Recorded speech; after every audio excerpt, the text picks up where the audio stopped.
Hello, everyone. So first up, Levi was at last week's BC Leaders Prayer Breakfast.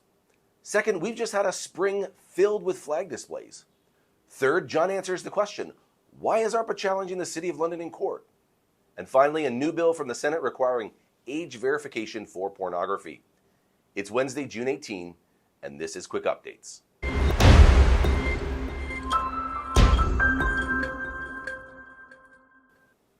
Here's Levi with his experience at last week's BC Leaders Prayer Breakfast.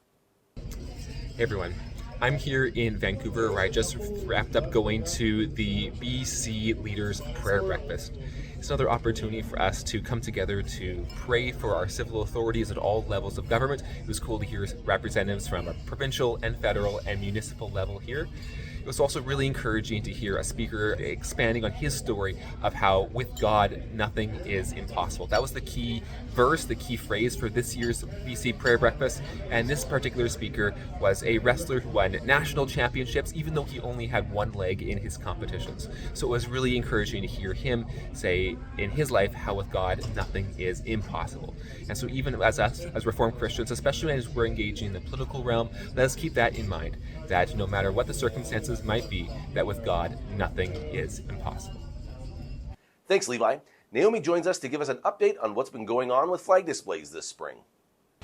Hey everyone, as you can see behind me, I am currently filling up my car with totes for another flag display. Thanks to you, we have been able to have almost 10 flag displays across Canada this past spring. These flag displays are a powerful witness representing all the little boys and girls who have lost their lives to abortion. It's so important that we continue to have this discussion, to keep bringing up this issue, and we want to say thank you to you, our supporters, for helping us with this, for setting up these displays, and for being involved with the We Need a Law campaign. Let's keep the conversations going. Thanks, Naomi. And you know those flag displays, well, they just keep coming. This Saturday, the Niagara chapter, they're setting one up at Emmanuel United Reformed Church in Jordan, Ontario. They'll be starting at 8 a.m. If you want to help them out, just head on over then. Now we'll head on over to John. Hi everyone, ARPA just launched a legal challenge to a City of London bylaw.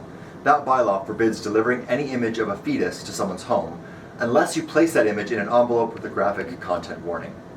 ARPA's We Need a Law campaign has long used images of preborn children, but never graphic images. So this bylaw requires ARPA volunteers to cover up and mislead people about our flyers. You may recall that last year ARPA Canada and ARPA Niagara challenged a similar bylaw in St. Catharines, and the city then repealed its bylaw.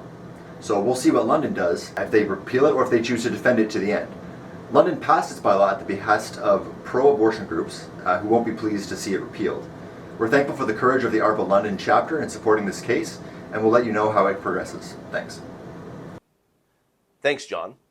Finally, Daniel's here to share about a new bill that was tabled in the Senate. Hi everyone, good news. A new age verification bill was recently introduced in the Senate. Bill S-209 would require companies to verify that a person is over the age of 18 before they can view pornography online. If a company fails to do so, they could face fines or potentially have their site blocked in Canada. A previous version of this legislation nearly became law, but died when the recent federal election was called. It's great to see another attempt so soon after the election. Bill S-209 has already passed second reading in the Senate and is awaiting study at committee. The bill follows the example of various other Western countries that are seeking to combat pornography. It's an important step in protecting children from accessing pornography, and we hope it moves through the process quickly.